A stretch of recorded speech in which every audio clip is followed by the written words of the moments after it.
mengucapkan Rahayu, Rahayu, Rahayu.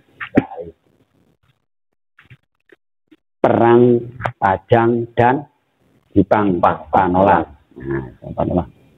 Ini di saat itu kalau Pajang yang memegang adalah Mas Karebet atau Sultan Hadiwijoyo. Dan Jipang dipegang oleh seorang adipati Haryo Penangsang. Haryo Penangsang. Ini perebutan kekuasaan Demak, gitu ya Mas. Masih nggak pasti saudara, masih saudara, masih pernah dari Demak Bintoro, Demak Bintoro. Dan perebutan kekuasaan ini dipicu dari sebetulnya kalau Aryo Penangsang dan Hadiwijoyo ini tidak pernah ada masalah. Ya, ada masalah. Hanya saja ada yang mengadu, ya aja, ada yang mengadu domba, ya, domba. Ini kita awas dulu dari Demaknya. Dan ada juga yang mengatakan kalau Demak Bintoro ini raja yang terakhir adalah Sultan Trenggono. Nah, dan Sultan Trenggono tidak punya putra laki-laki. Ini ada yang mengatakan begitu. Nah, ini saya ingat dulu. Kenapa kok Aryo Penangsang dan Hadiwijoyo ini bisa berseteru di zaman itu?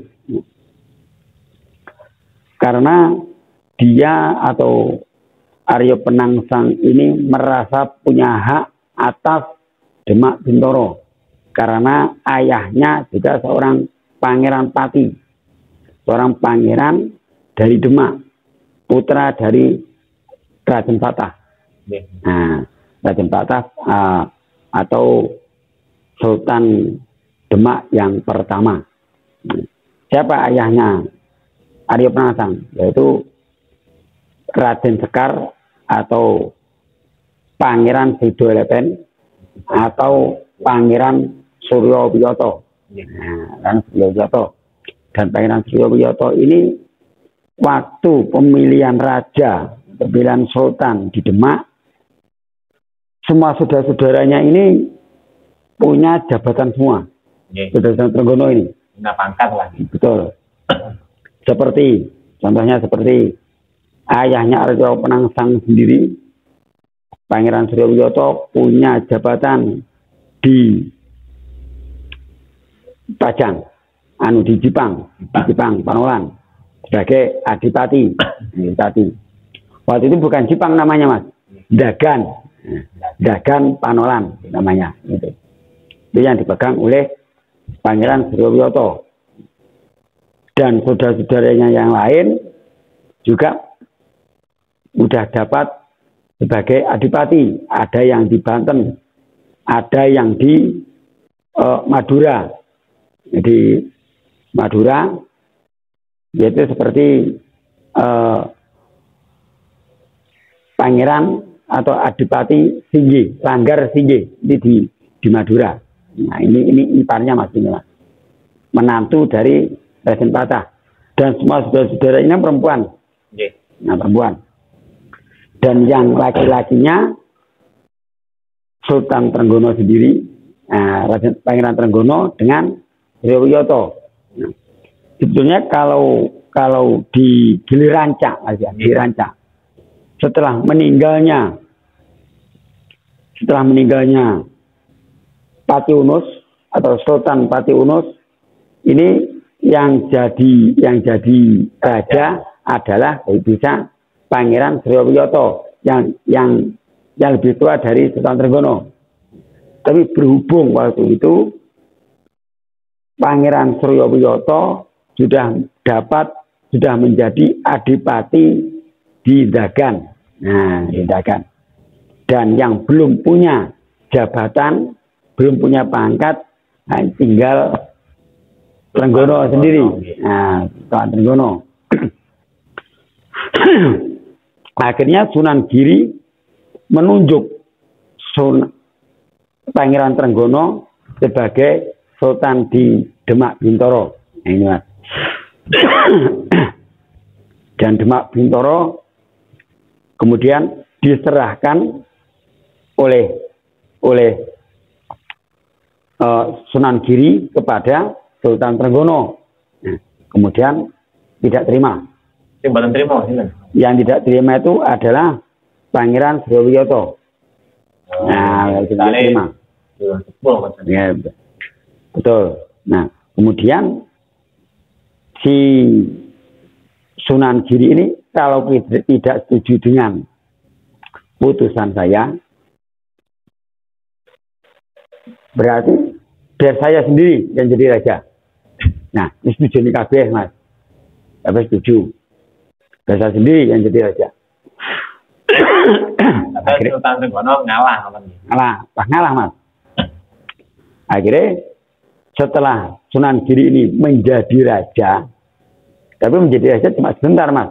Nah, yang akhirnya Sunan Giri kan menjadi raja yang namanya Ratu Satmoto.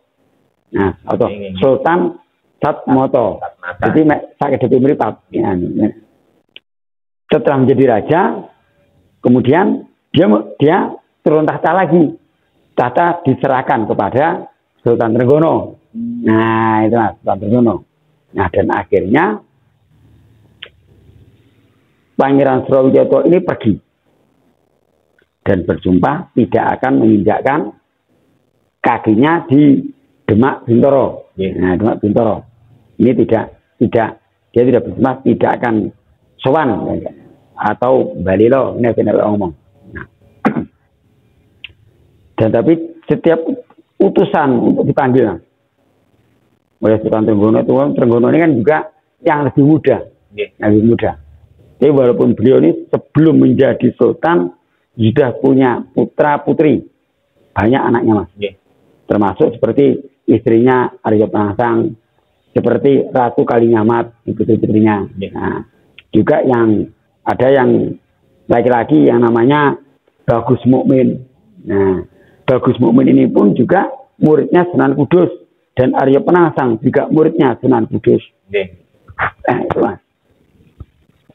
Ini berhubung setiap utusan yang diutus untuk memanggil Pangeran Sriwiyoto tidak pernah datang. Nah, tidak pernah datang. Dan Pangeran Sriwiyoto itu adalah Adipati Dagan atau yang biasa kita kenal ayahnya Arya Penangsang. Nah, akhirnya balilo. Nah, akhirnya setiap utusan tidak pernah diterima untuk menghadap ke Demak. Karena sudah lama bertahun-tahun tidak menghadap ke Demak atau tidak sowan ke Demak Bintoro. Dan yang terakhir yaitu yang diutus adalah putra dari Sultan Trenggono sendiri, yaitu Bagus Mukmin. Nah, Bagus Mukmin. Dan Bagus Mukmin ini Mas, disarankan oleh Sunan Giri, kalau kamu ke Dagan ini nanti pasti ada kejadian yang tidak enak, kejadian yang tidak enak, dan kamu pasti nanti disakiti. Nah, nanti sebelumnya kamu harus datang dulu ke Kudus, mengambil senjatanya atau mengambil kerisnya Pangeran Sriwiyoto yang namanya keris Setan Kober. Nah, keris Setan Kober. Dan keris Setan Kober ini terjadi atau asal usulnya adalah dari tusuk konde. Tusuk kondenya kakaknya Sultan Trenggono, juga kakaknya Pangeran Sriwiyoto sendiri, yaitu Ratu Mas Nyowo, atau Ratu Mas Nyowo ini biasa disebut yaitu Ratu Ndorowati. Nah, Ratu Ndorowati. Dan juga seorang putra atau putri dari Raden Patah sendiri. Nah, dan menjadi kekuatannya Pangeran Sriwiyoto waktu itu. Akhirnya dibawa ke Kudus, disimpan dan dicuci di sana, dicuci. Dan akhirnya Bagus Mukmin ini datang ke Kudus, tapi tidak menemukan Sunan Kudus di tempat. Sunan Kudusnya sedang keluar, atau ke tempatnya Pangeran Sowiyoto, tempat muridnya, yaitu ke Dagan Panolan. Dan kemudian Bagus Mukmin datang ke Kudus, hanya ditemui oleh istrinya Sunan Kudus. Nah, dan diminta kerisnya, tapi dengan kata-kata meminjam. Kata-kata meminjam. Ini ada versi lain. Memang ada ke Kudus, dan merayu istrinya Sunan Kudus, dan akhirnya kan diajak berbuat yang tidak senonoh. Nah, dan akhirnya diganti atau diberi imbalan oleh istrinya Sunan Kudus tadi dengan keris Kiai Sultan Kober. Nah, Sultan Kober tadi. Kemudian si Bagus Mukmin keluar, pergi menuju ke Dagan Panolan. Nah, itu Mas. Dan setelah datang tidak lama, datang juga Sunan Kudus pulang ke rumah, menemui dan mau mengambil keris Sultan Kober itu. Nah, dan akhirnya keris Sultan Kober sudah dibawa oleh Bagus Mukmin. Nah, akhirnya disumpah, disedakne ngomong Bagus Mukmin dengan Sunan Kudus. Jadi udah tahu kalau berbuat yang tidak baik dengan istrinya, kayak gitu. Sebetulnya kan dia neneknya, kan begitu. Dia neneknya, berarti tidak enak. Akhirnya dicoba, picak matane, picak matane Bagus Mukmin. Nah, terus itu pernah butuh ya kali itu Mas. Bagus Mukmin ini akhirnya dengan disumpah seperti itu, nantinya juga buta. Tapi setelah membunuh Pangeran Sowiyoto. Nah, ya. Terus keris menikah ditambah mecahi Sowiyoto. Betul. Nah, dan di waktu Sowiyoto ini sedang pulang dari masjid, pulang dari sembahyang Jumat. Kan dulu kan jalan kaki, Mas. Jalan kaki, Pangeran Sowiyoto ini jalan kaki pulang dari Jumatan, Jumatan pulang, ini jalan kaki. Nah, ini di perjalanan atau di sungai, dihadang oleh Bagus Mukmin. Bagus Mukmin ini siapa? Ini nanti saya ceritakan. Nah, kemudian Bagus Mukmin ini perang dengan Pangeran Sowiyoto, dan akhirnya Pangeran Sowiyoto terbunuh di sungai. Terbunuh oleh kerisnya sendiri, yaitu keris Kiai Sultan Kober. Nah, dan setelah tewas atau gugur di sungai tersebut, dinamakanlah Pangeran Sowiyoto ini dengan nama Pangeran Sedo atau Sekar Sedo Lepen. Nah, Sekar Sedo Lepen. Atau ini biasa disebut saja Pangeran Sekar. Sekar Sedo Lepen. Nah, dan kemudian beliau juga pas membawa bayi tersebut akhirnya terjatuh dan hanyut ke sungai, dan akhirnya nyangsang. Bukan pecah bayi ini, Mas. Nyangsang atau nyangkut, gitu. Nyangkut kan namanya nyangsang.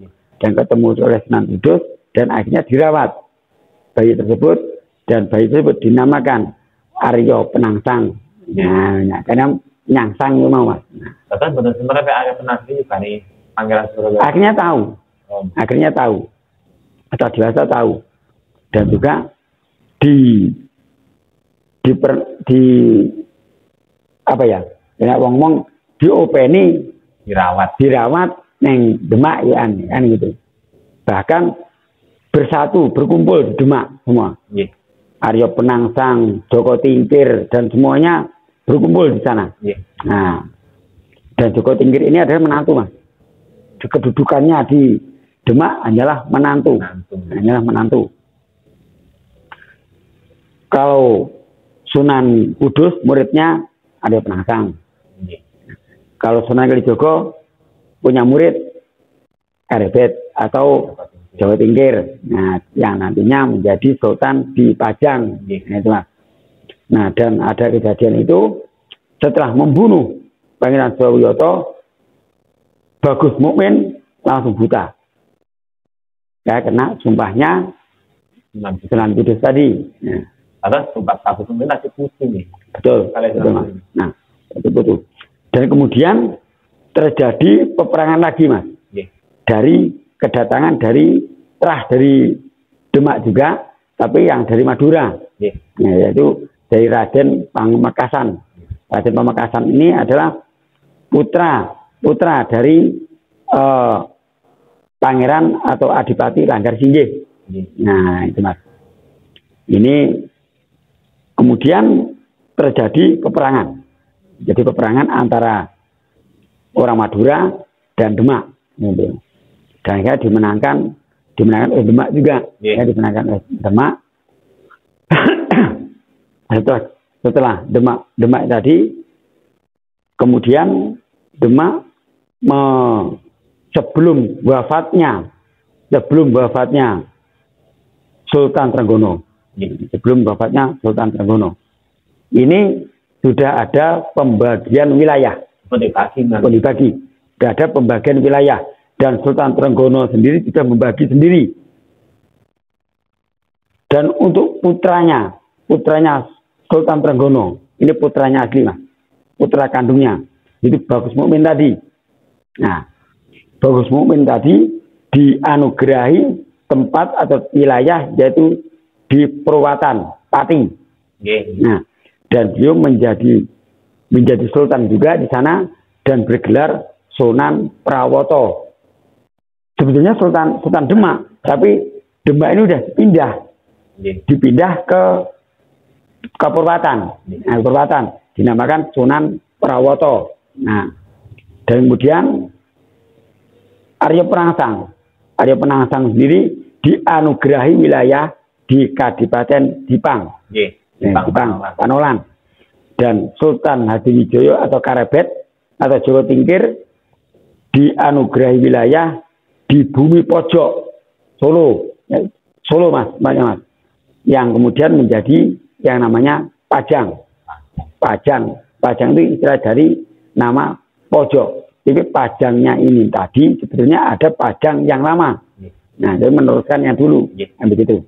Pajang kuno kan gitu Mas. Ini Pajang, jadi di Bumi Pojok banyak di daerah Solo. Nah, dan ini tadi kan oleh Sunan Kudus ini kan dikasih tahu. Apa mau kamu seorang dari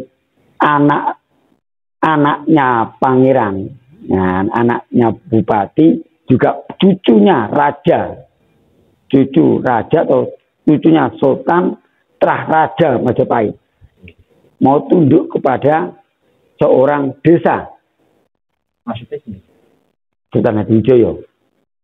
Dan dia kan orang desa, kayak gitu. Ini pengertian dari Sunan Kudus. Tapi sih ngomong-ngomongin masih di Sunan Kudus yang betul. Nah ini. Dan kemudian Sultan Hadiwijoyo ini tetap baik Mas, karena juga Sunan Kudus ini juga gurunya. Gurunya Karebet ini banyak sekali. Sunan Kalijogo. Nah, betul, Sunan Kalijogo. Akhirnya coba membunuh. Yang dibunuh pertama adalah pembunuh ayahnya sendiri, Pangeran Suwawiyoto tadi. Yaitu dibunuhlah di Bagus Mukmin.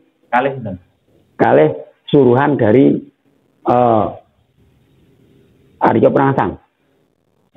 Soreng tadi. Nah, soreng tadi dibunuh dengan keris Sultan Kober. Dia dibunuh Mas. Dan akhirnya menuntut balas lagi. Balas dendam terus Mas. Nah, akhirnya kan mendapati setelah wafatnya Sunan Prawoto tadi, Nimas Ratu Kalinyamat tadi datang ke Purwatan, tapi yang ditemui jasadnya. Nah, akhirnya tidak terima menuntut menuntut keadilan di Sunan Kudus tidak mau, tidak mau mengadili muridnya, gitu. Dan akhirnya Ratu Kalinyamat pergi ke mana? Ke daerah bukit, ke gunung, yaitu ke gunung untuk bertapa telanjang. Si Kalinyamat. Ratu Kalinyamat. Nah, Ratu Kalinyamat ini. Kan Ratu Kalinyamat ini punya wilayah juga, punya kekuasaan, yaitu di Jepara. Nah, Jepara itu. Dia juga punya, dan suaminya juga dibunuh oleh Arya Penangsang. Nah, dibunuh oleh Arya Penangsang. Ini kan saudara terus, Mas. Saudara dengan saudara. Saudara dengan saudara. Tetap berperang. Saling bunuh-membunuh. Hanya merebutkan kekuasaan. Merebutkan tahta. Ini yang terjadi seperti itu. Dan kemudian. Di waktu konten itu, kan Sunan Kalijogo masih ada. Sunan Kalijogo masih hidup. Bahkan masih waktu konten saling bunuh-bunuh, bahkan sakit. Kayak oh tidak ada waktu itu. Karena yang biar sebenarnya tahu, Sunan Kalijogo ini udah tahu kalau yang tadi ini yang bermain ini tadi juga Sunan Kudus. Semerep, Mas. Sejak berdirinya Demak ya sudah tahu. Karena sejak meninggalnya atau gugurnya ayahnya Karebet itu permainan siapa? Sunan Kalijogo juga sudah tahu. Ini permainannya Sunan Kudus. Dan yang membunuh ayahnya Jawa Tingkir ini juga Sunan Kudus. Menjadi panglima, menjadi panglima perang Demak. Dan kemudian Arya Penangsang menyuruh suruhannya tadi untuk membunuh Karebet, tapi gagal lagi. Gagal diundang oleh Sunan Kudus, Arya Penangsang dan Karebet ini dipertemukan di Kudus. Nah, dipertemukan di Kudus. Tapi ya tadi Mas, namanya nggak kurang cerdas seperti Arya Penangsang ini sebenarnya pintar, tapi kurang cerdas. Ya iya, kurang cerdas. Udah ada tanda dari Sunan Kudus tidak mau melakukan. Nah itu Mas, karena itu kurang cerdas itu. Nah, dan akhirnya Sultan Hadiwijaya ini menemui Ratu Kalinyamat. Yang bertapa telanjang tadi. Menemui. Dan setelah itu cuma Sultan Hadiwijaya ini meminta supaya kakak iparnya ini untuk pulang. Belum memilih, silakan pulang ke Pajang atau ke Jepara, monggo. Nah, tapi ya kaget diminta ada permintaan dari Ratu Kalinyamat.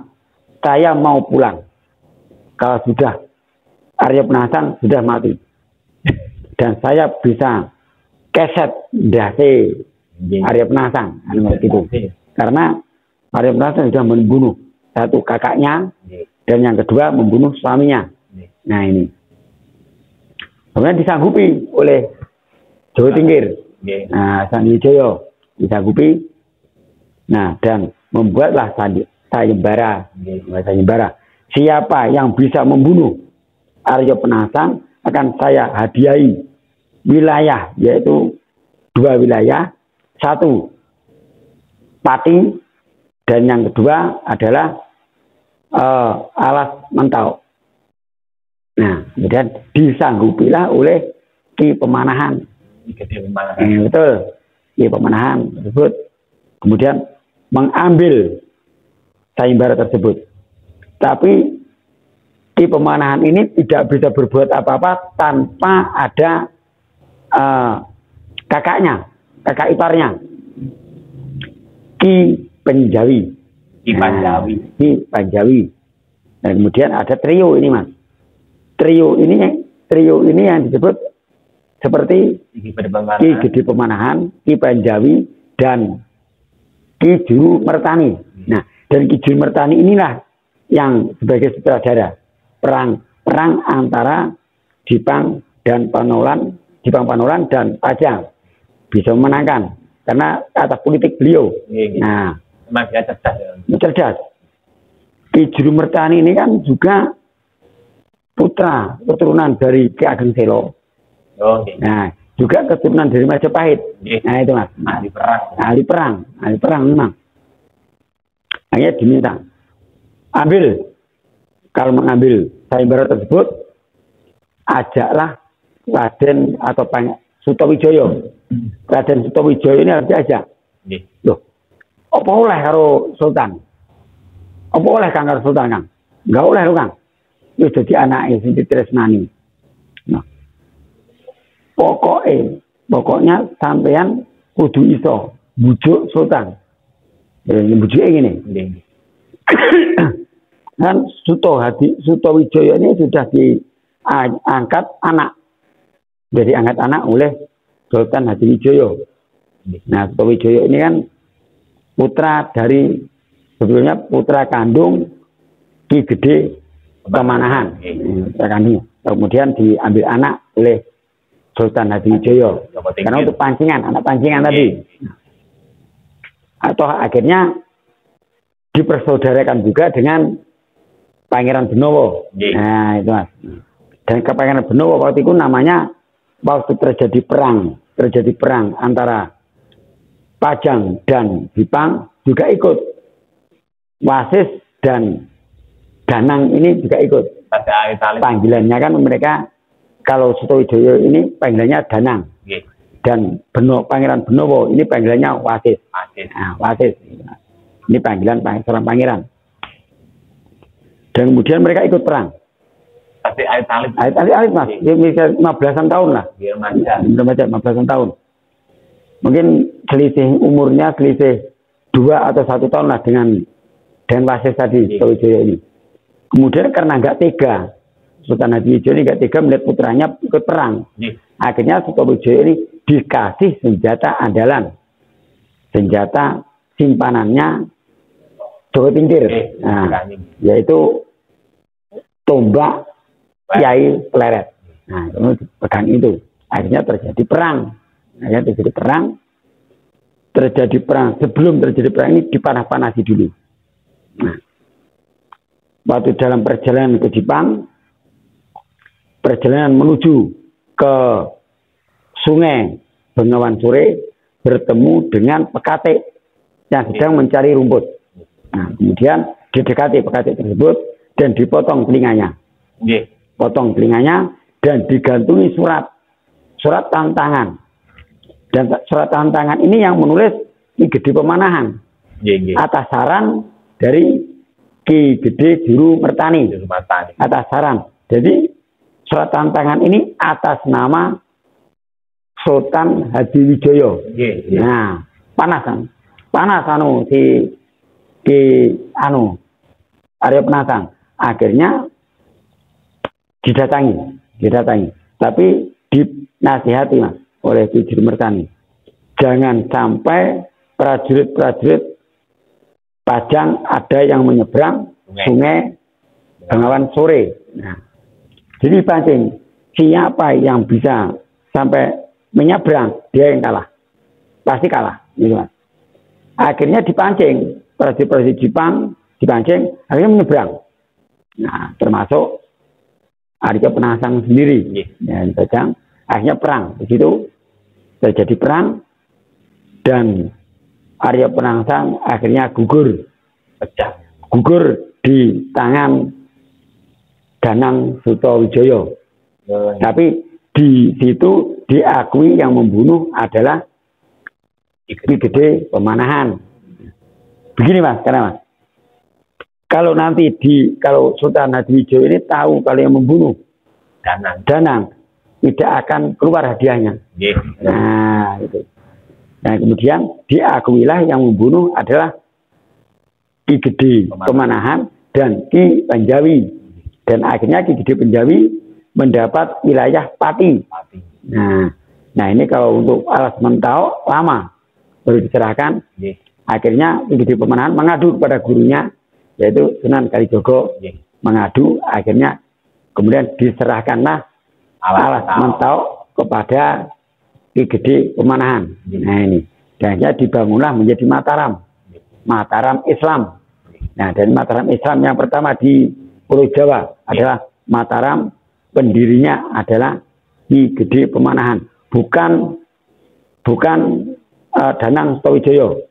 Dan sebenarnya Raja Mataram yang pertama adalah Ki Gede Pemanahan, dan Pangeran atau Panembahan Senopati atau lebih kita kenal Danang Sutawijaya ini adalah raja yang kedua.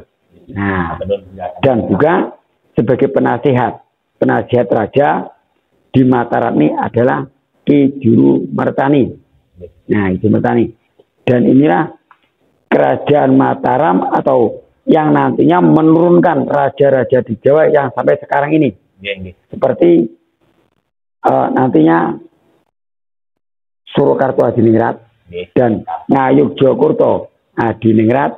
Nah, dan yang sebelumnya terjadi peperangan-peperangan yang dipicu oleh monopoli dari VOC dan Belanda tadi. Nah, itu juga ada Portugis yang ikut campur tadi. Nah, di situ kan. Dan akhirnya pecah. Dan walaupun terpecah-pecah lagi, bahkan Mataram ini mempunyai banyak keraton, Mas. Dan banyak keraton, peninggalnya juga banyak, mulai dari Kota Gede. Yang pertama, Kota Gede. Kemudian Kerto. Ini yang Kerto ini pendirinya adalah Sultan Agung.